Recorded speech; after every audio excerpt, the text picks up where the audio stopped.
ਅਗਲੀ ਖਬਰ ਦੇ ਵੱਲ ਵਧੀਏ ਮਿੰਟ ਜੀ ਤੇ ਗੱਲ ਕਰੀਏ ਜਥੇਦਾਰ ਗਿਆਨੀ ਹਰਪ੍ਰੀਤ ਸਿੰਘ ਜੀ ਦੀ। ਉਹਨਾਂ ਨੇ ਬਿਹਾਰ ਸਰਕਾਰ ਨੂੰ ਕੀ ਚਿਤਾਇਆ ਜੀ? ਦੇਖੋ, ਬਿਹਾਰ ਸਰਕਾਰ ਨੂੰ ਇਹ ਚਿਤਾਇਆ ਕਿਉਂਕਿ ਕੱਲ ਜਦੋਂ ਇਹਨਾਂ ਨੇ ਤਨਖਾਹੀਆ ਕਰਾਰ ਦਿੱਤਾ ਇਕਬਾਲ ਸਿੰਘ ਨੂੰ, ਫਿਰ ਇਸ ਤੋਂ ਇਲਾਵਾ ਕੁਝ ਜਿਹੜੇ ਉੱਥੋਂ ਦੇ ਪਟਨਾ ਸਾਹਿਬ ਦੇ ਅਹੁਦੇਦਾਰ ਹੈ, ਕਮੇਟੀ ਦੇ ਅਹੁਦੇਦਾਰ ਹੈ ਜਿਹੜੇ, ਵੈਸੇ ਉਹਨਾਂ ਦਾ ਬੋਰਡ ਹੈ, ਕਮੇਟੀ ਆਪਾਂ ਨਾ ਹੀ ਕਹੀਏ, ਉਹਨਾਂ ਦਾ ਬੋਰਡ ਆ। ਤਾਂ ਮਾਮਲਾ ਕੀ ਹੋਇਆ ਕਿ ਕੁਝ ਜਿਹੜੇ ਅਹੁਦੇਦਾਰ ਆ ਜਿਨ੍ਹਾਂ ਨੂੰ ਤਨਖਾਹੀਆ ਕਰਾਰ ਦਿੱਤਾ ਗਿਆ, ਤਾਂ ਉਹਨਾਂ ਨੇ ਤਾਂ ਇੱਥੇ ਹੀ ਕਹਿ ਦਿੱਤਾ ਸੀਗਾ ਕਿ ਅਸੀਂ ਇਹ ਫੈਸਲਾ ਹੀ ਨਹੀਂ ਮੰਨਦੇ, ਕਿਉਂਕਿ ਉਹ ਕਹਿੰਦੇ ਕਿ ਅੱਗੇ ਸੁਣਿਆ ਸੀਗਾ ਕਿ ਇੱਥੇ ਸਿਆਸੀ ਢੰਗ ਦੇ ਨਾਲ ਫੈਸਲੇ ਹੁੰਦੇ ਨੇ, ਪਰ ਅੱਜ ਅਸੀਂ ਅੱਖੀ ਵੇਖ ਲਿਆ, ਅਸੀਂ ਨਹੀਂ ਮੰਨਦੇ। ਫਿਰ ਇਤੋਂ ਅਗਲੀ ਗੱਲ ਜਿਹੜੀ ਹੋਈ ਸੀਗੀ, ਤਾਂ ਕੁਝ ਬੰਦਿਆਂ ਨੇ ਜਾ ਕੇ ਉੱਥੇ ਪੁਤਲੇ ਫੂਕ ਦਿੱਤੇ ਸਨ ਗਿਆਨੀ ਹਰਪ੍ਰੀਤ ਸਿੰਘ ਦੇ। ਜੀ ਜਦੋਂ ਪੁਤਲੇ ਫੂਕੇ ਗਏ ਤਾਂ ਬਈ ਇਹ ਮਾਮਲਾ ਬਹੁਤ ਵੱਡਾ ਬਣ ਗਿਆ।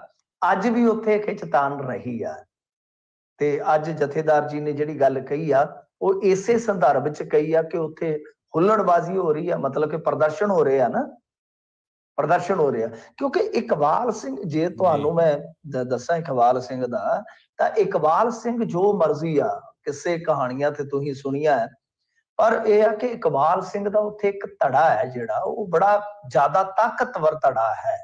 ਉਹਨੂੰ ਇਹ ਨਾ ਨਦਾਰਦ ਕਰ ਸਕਦੇ, ਨਾ ਨਜ਼ਰ ਅੰਦਾਜ਼ ਕਰ ਸਕਦੇ। ਮਾਮਲਾ ਕੀ ਹੈ?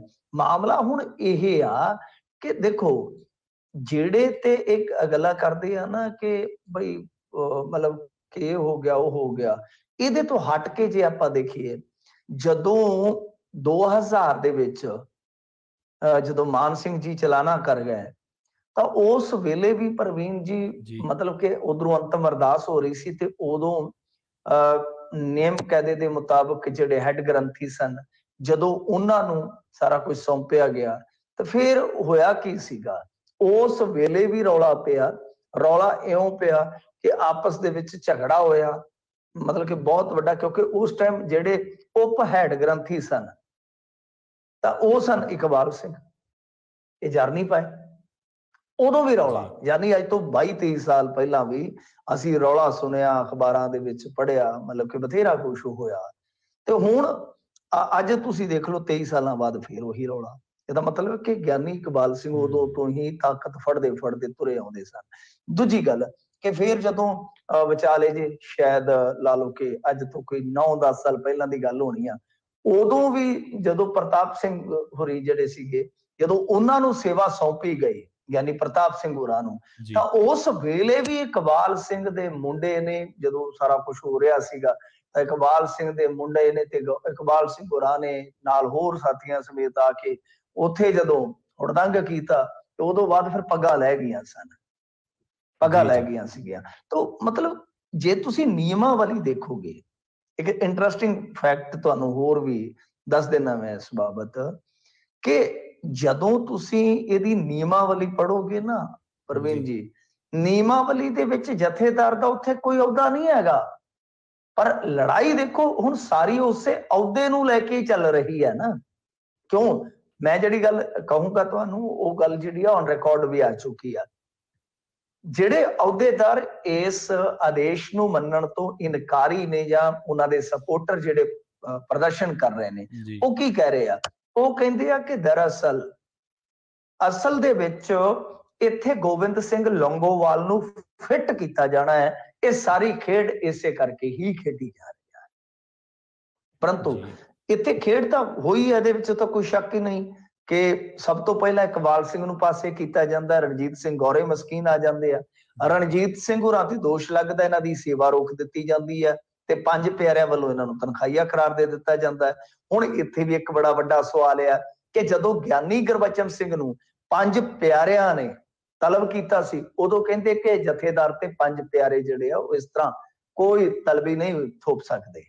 ਯਾਦ ਹੈ ਨਾ ਤੁਹਾਨੂੰ 5 ਪਿਆਰੇ, ਕਿੰਨਾ ਸਨਮਾਨ ਹੋਇਆ ਸੀਗਾ ਇੱਥੇ ਆਪਣੇ ਪੰਜਾਬ ਦੇ ਵਿੱਚ, ਬੜਾ ਪ੍ਰਚਾਰ ਵੀ ਕੀਤਾ ਉਹਨਾਂ ਨੇ 5 ਸਿੰਘਾਂ ਨੇ। ਤਾਂ ਮਤਲਬ ਕਿ ਗਿਆਨੀ ਇਕਬਾਲ ਸਿੰਘ ਨੂੰ 5 ਮੈਂਬਰਾਂ ਨੇ ਮੁੜ ਕੇ ਇਕੱਤਰਤਾ ਕਰਕੇ ਜਥੇਦਾਰ ਬਣਾ ਦਿੱਤਾ। ਵੇਖੋ ਚੱਲ ਕੀ ਰਿਹਾ। ਤੇ ਉਸੇ ਇਕੱਤਰਤਾ ਦੇ ਵਿੱਚ ਹਰਬੰਸ ਸਿੰਘ ਨੂੰ ਤਨਖਾਹੀਆ ਹੋਣ ਦੇ ਬਾਵਜੂਦ ਬਿਠਾ ਲਿਆ ਗਿਆ, ਜਿਹੜਾ ਖੁਦ ਤਨਖਾਹੀਆ। तो इस तरह की हालत है कि मतलब कि खुद जथेदार ਗਿਆਨੀ ਹਰਪ੍ਰੀਤ ਸਿੰਘ ਨੂੰ ਕਹਿਣਾ ਪਿਆ ਕਿ ਉੱਥੇ ਕੁਝ ਲੋਕ, ਕੁਝ ਅਹੁਦੇਦਾਰ ਜਿਹੜੇ ਹੈਗੇ ਨੇ ਉਹ ਤੰਬਾਕੂ ਤੱਕ ਦਾ ਸੇਵਨ ਕਰਦੇ ਆ। ਤੁਸੀਂ ਹਿਸਾਬ ਲਾ ਲਓ, ਜਿਹੜੇ ਗੁਰੂ ਘਰ ਦੇ ਅਹੁਦੇਦਾਰ ਆ। ਤਾਂ ਹੁਣ ਇਹ ਵੇਖ ਲਓ ਕਿ ਕਿਸ ਪਾਸੇ ਨੂੰ ਜਾ ਰਿਹਾ ਵਾ ਮਾਮਲਾ। ਤਾਂ ਹਰਪ੍ਰੀਤ ਸਿੰਘ ਜੀ ਜਿਹੜੇ ਹੈਗੇ ਜਥੇਦਾਰ, ਉਹ ਇਹੋ ਕਹਿ ਰਹੇ ਨੇ ਕਿ ਉੱਥੋਂ ਦੇ ਜਿਹੜੇ ਹੁੜਦੰਗਬਾਜ਼ ਨੇ ਉਹਨਾਂ ਨੂੰ ਬਿਹਾਰ ਸਰਕਾਰ ਸੰਭਾਲੇ, ਨਹੀਂ ਤੇ ਜੇ ਕੋਈ ਨੁਕਸਾਨ ਜਾਨੀ ਮਾਲੀ ਹੋ ਗਿਆ ਤੇ ਉਹਦੇ ਜ਼ਿੰਮੇਵਾਰ ਤੁਸੀਂ ਹੋਵੋਗੇ। ਤਾਂ ਵੇਖ ਲਓ ਕੌਮ ਦਾ ਹਾਲ ਕੀ ਹੈ ਕਿ ਇੱਕ ਪਾਸੇ ਨਵਾਬੀਆਂ ਨੂੰ ਠੋਕਰਾਂ ਮਾਰਨ ਵਾਲੇ ਲੋਕ, ਤਖਤਾਂ ਤਾਜਾਂ ਦੀ ਪਰਵਾਹ ਨਾ ਕਰਨ ਵਾਲੇ ਲੋਕ ਅੱਜ ਕੈਸੀ ਲੜਾਈ ਦੇਖ ਰਹੇ ਨੇ। ਕੈਸੀ ਲੜਾਈ ਆ ਦੇਖ ਲਓ ਕਿ ਇਕਬਾਲ ਸਿੰਘ ਨਹੀਂ ਹਟਦਾ ਤੇ ਨਹੀਂ ਹਟਦਾ। ਉਹ ਸਭ ਨੂੰ ਪਤਾ ਕਿ ਉਹਦੇ ਪਿੱਛੇ ਕੌਣ ਆ, ਕਿਹੜੀ ਤਾਕਤ ਆ ਉਹਦੇ ਪਿੱਛੇ।